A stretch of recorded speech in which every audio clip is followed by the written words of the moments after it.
¿Cuál es su posición, candidato Geisler, acerca del salario mínimo, salario vital, como quiera usted denominarlo?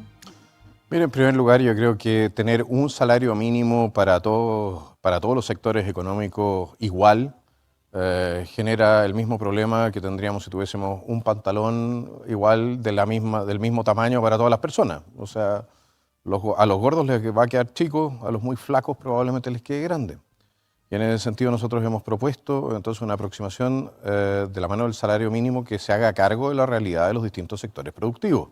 En la minería no tiene por qué ser, teniendo ingresos y márgenes mucho más altos que en la agricultura, no tiene por qué ser el salario mínimo el mismo en minería y en agricultura. ¿Qué lo determina, perdón? ¿Qué lo definiría? Tendríamos que tener un organismo técnico y en conversaciones con los distintos sectores para determinar entonces que, mire, todo sueldo mínimo va a generarle siempre una situación en la cual hay personas que producen menos o de menos productividad que el salario mínimo y quedan entonces fuera del sistema, ¿ya? Por productividad. Nosotros en ese sentido tenemos que hacernos cargo de eso y lo que nosotros queremos hacer de la mano de esta evolución del salario mínimo y por supuesto que aumentando las capacidades de nuestra fuerza laboral es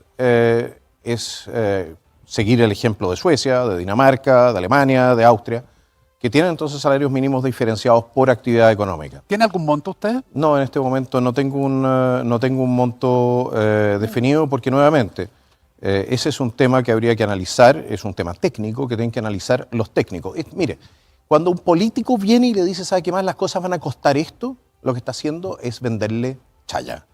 Le está mintiendo en el mejor de los casos, en el peor de los casos, efectivamente lo está tratando de defraudar. ¿Por qué? Porque el político no puede determinar cuáles son los márgenes de utilidad o lo que efectivamente puede pagar una actividad específica.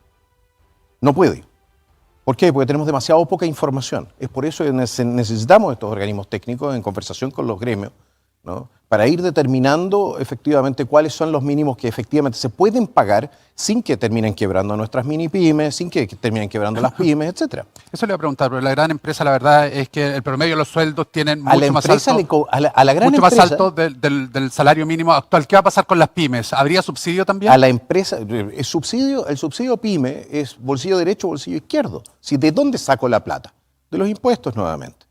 Mira, las grandes empresas a veces, y me van a disculpar el comentario, pero las grandes empresas a veces tienen interés en salarios mínimos más altos. ¿Por qué? Porque matan a la competencia.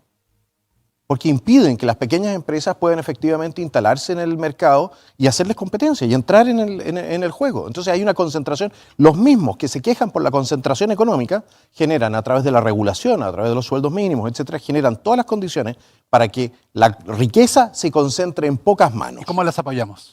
¿Cómo? ¿Cómo las apoyamos entonces? ¿Cómo las apoyamos? Bueno, si vamos a establecer sueldos mínimos, tenemos que hacerlo de tal manera de hacernos cargo de sus realidades también.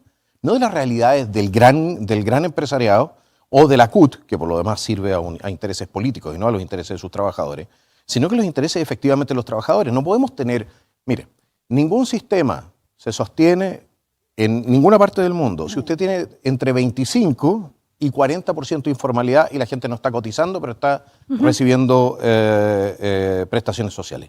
No hay ninguna posibilidad de hacerlo. Entonces, o es nuestra primera intención y nuestra primera voluntad el tratar de regularizar a todos en el marco de un crecimiento económico que pueda cargar esta mochila laboral, o podemos cerrar por fuera. Esa es la realidad.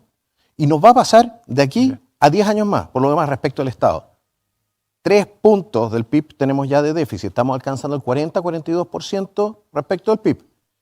10 años más y Chile empieza ya a rozar con el default, así que más Estado no es una solución.